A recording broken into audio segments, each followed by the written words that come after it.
Oke, Shalom Bapak Ibu Saudara, jumpa kembali kita pada hari ini, hari Sabtu, tentang pencurahan Roh Kudus, masih dalam ibadah online. Bapak Ibu Saudara, saya melanjutkan sesi yang kedua. Sebelum sesi yang pertama, kemarin saya sudah sampaikan bahwa ciri-ciri orang yang dipenuhi oleh Roh Kudus itu adalah orang itu punya hidup kudus. Yang kedua, orang itu mengagungkan firman, karena firman itu mulia dan firman itu adalah Allah. Dan yang ketiga, Bapak Ibu Saudara yang kasih dalam Tuhan, orang yang dipenuhi Roh Kudus adalah orang yang menghasilkan buah-buah roh. Seperti di Antioquia ada buah roh yang namanya sukacita. Nah, pada kali ini, pada hari Sabtu ini, kita akan masuk kepada sesi yang kedua tentang dipenuhi roh. Tanda yang kedua, sesi yang kedua, tanda orang dipenuhi Roh Kudus adalah orang itu taat kepada roh. Tidak mungkin hidup kita dikendalikan Roh Kudus kalau kita tidak taat. Bapak Ibu Saudara, hidup dipimpin roh itu membutuhkan ketaatan.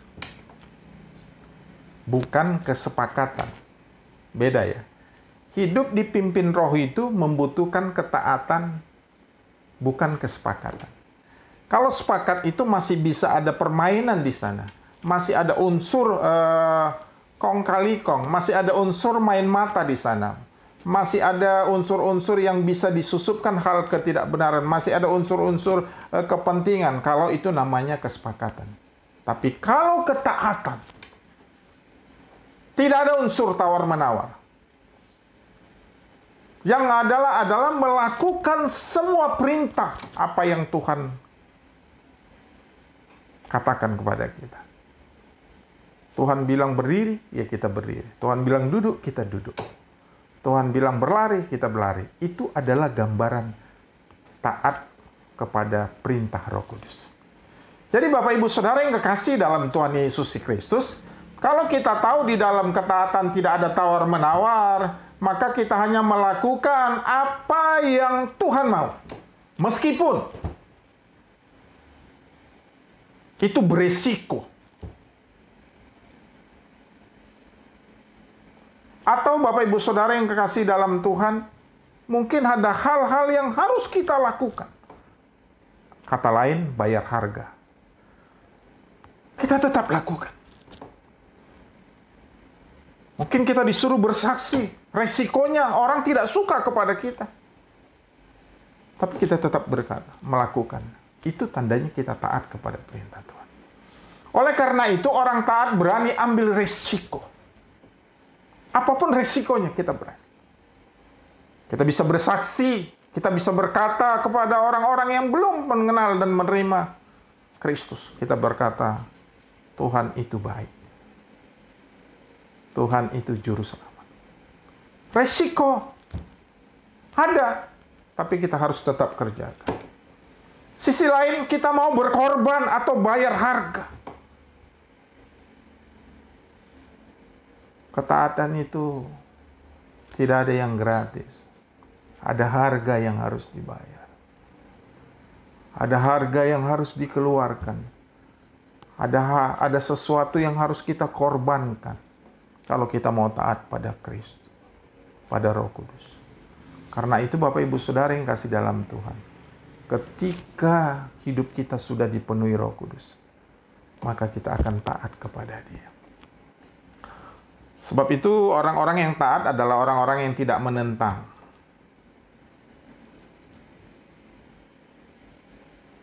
Karena dia percaya Roh Kudus memberikan perintah, sesuatu yang dilakukan adalah sebuah kebenaran. Orang-orang yang dipimpin Roh Kudus akan berani menentang budaya-budaya yang salah. Maksud saya bukan budaya-budaya orang suku ini, tapi kebiasaan-kebiasaan yang salah, dia akan berani menegur. Dia akan berani berkata pada kesalahan orang lain. Itu sebabnya Bapak Ibu Saudara yang kekasih dalam Tuhan,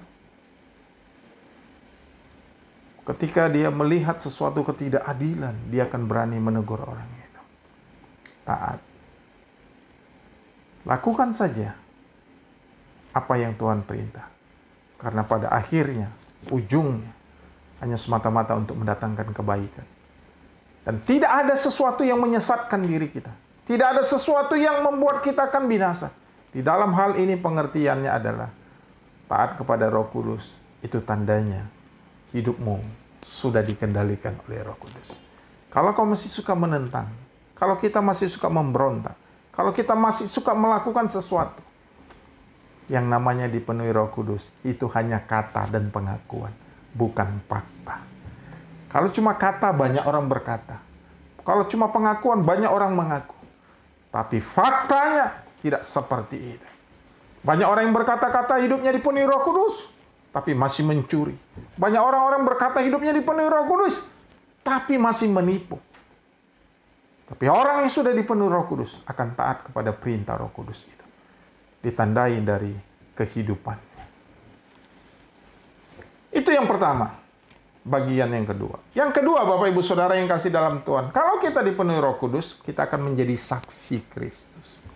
Apa itu saksi? Saksi adalah orang yang melihat lalu bercerita tentang saksi. Apa yang dia saksikan itu. Kalau di pengadilan, ada orang-orang yang dipanggil menjadi saksi. Dimintai keterangannya, lalu orang itu bercerita. Maka menjadi saksi itu bukan kata orang, tapi menjadi saksi adalah orang yang melihat langsung sebuah kejadian, sebuah pengalaman, supaya ditemukan kebenarannya. Mengacu kepada Kisah Rasul pasal 1 ayat 8, tetapi kamu akan menerima kuasa kalau Roh Kudus turun atas kamu. Dan kamu akan menjadi saksiku di Yerusalem, di seluruh Yudea, Samaria, dan sampai ke ujung bumi.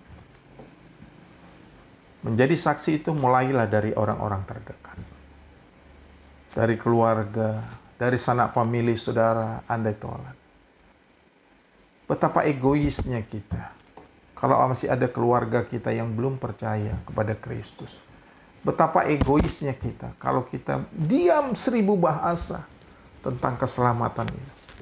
Maka Bapak Ibu Saudara yang kasih dalam Tuhan, saya yakin kalau kita masih seperti itu, kita belum menjadi saksi Kristus. Saksi Kristus adalah orang yang melihat dan akan bercerita kepada orang lain bahwa Yesus itu juru selamatnya. Karena itu mari mulai dari orang-orang terdekat. Lalu lingkungan, lebih luas lagi jangkauan, lebih luas lagi, bahkan sampai ke ujung bumi. Artinya Bapak Ibu Saudara yang kasih dalam Tuhan, dimanapun engkau berada, kau harus menjadi saksi Kristus. Karena itu yang memampukan kita bersaksi bukanlah keberanian kita, tapi karena ada Roh Kudus yang memimpin, ada Roh Kudus yang penuh pada kehidupan kita. Itu yang memberanikan kita. Itu yang mendorong kita untuk menjadi saksi Kristus. Pertahankan kualitas hidupmu. Apa yang kau sudah saksikan, apa yang kau sudah alami dengan Tuhan, engkau akan menjadi saksi Tuhan. Kau akan menjadi garam dunia, kau akan menjadi terang dunia. Selama kita hidup, jadilah garam dan terang dunia. Dengan kata lain, engkau telah menjadi saksi Kristus. Bagian yang terakhir, yang ketiga. Jikalau hidup kita sudah dipenuhi oleh Roh Kudus, maka kita bersedia melakukan kehendak Bapa. Apa itu saudara-saudara kehendak Bapa? Mengacu kepada Kisah Rasul pasal 16 ayat 10. Setelah Paulus melihat penglihatan itu, segeralah kami mencari kesempatan untuk berangkat ke Makedonia. Karena dari penglihatan itu kami menarik kesimpulan bahwa Allah telah memanggil kami untuk memberitakan Injil kepada orang-orang di sana. Bagian yang ketiga, yang terakhir. Setiap orang yang sudah dipenuhi Roh Kudus, dia akan memberitakan Injil. Bapak Ibu Saudara yang kasih dalam Tuhan, jadilah Kristen yang berbuah. Jadilah Kristen yang berdampak. Jadilah Kristen yang berpengaruh. Jangan diam saja. Kabarkan kabar baik itu pada orang. Beritakan Injil. Dimanapun berada, kapanpun waktunya. Kapanpun ada kesempatan. Jangan sampai kita menjadi penghuni surga, tetapi masih ada anggota keluarga kita tidak masuk di daftar dalam penghuni surga. Jangan sampai kita menjadi penghuni surga, tapi mungkin suami kita, atau istri kita, atau anak kita, atau mantu kita masih belum terdaftar menjadi penghuni keluarga kerajaan surga. Karena itu Bapak Ibu Saudara yang kekasih dalam Tuhan, biarkan Roh Kudus tinggal dalam hatimu sampai selama-lamanya, supaya engkau bisa melakukan kehendak Bapa. Karena keinginan Bapa dan keinginan daging itu berbeda. Kalau Bapa ingin dunia diselamatkan, kalau daging kita ingin kita saja yang diselamatkan. Jadilah pelaku-pelaku kehendak Bapa. Jadilah penurut-penurut perintah daripada Bapa.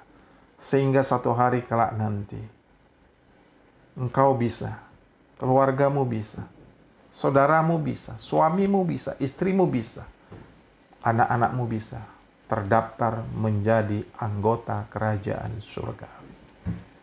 3 hal yang saya sampaikan pada hal ini, kiranya firman Tuhan yang kita dengar, yang kita lihat, yang kita saksikan, memberikan pemahaman, menggerakkan kehidupan kita. Berupayalah supaya hidupmu, hidupku, hidup kita semua dipenuhi Roh Kudus. Dengan dipenuhi Roh Kudus, kita akan makin baik. Dengan dipenuhi Roh Kudus, kita akan makin benar. Dengan dipenuhi Roh Kudus, kita akan makin berbuah. Kiranya Tuhan memberkati kita. Shalom.